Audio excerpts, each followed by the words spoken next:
மெய்மொழியும் அதன் சிறு கதையும்.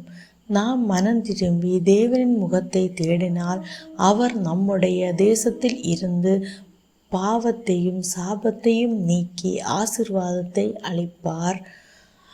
சிறுகதை. ஒரு கிராமத்தில் நீண்ட நாட்கள் மழை பெய்யாமல் வறட்சி ஏற்பட்டது. மக்கள் பசித்து நிலம் காய்ந்து உயிர்கள் அழிந்தன. அப்போது கிராம மூத்தவர்கள் கூடி, நாம் பல பாவங்களில் வாழ்ந்தோம், தேவனிடம் திரும்புவோம் என்று முடிவெடுத்தனர். அவர்கள் அனைவரும் கிராம மையத்தில் கூடிக்கொண்டு மனம் திரும்பி அழுதார்கள். பாவங்களை ஒப்புக்கொண்டு, கர்த்தாவே எங்கள் தேசத்தை சுகமாக்கும் என்று ஜெபித்தார்கள். அந்த இரவு வானம் கருமையாகி அடுத்த நாள் பெருமழை பெய்தது.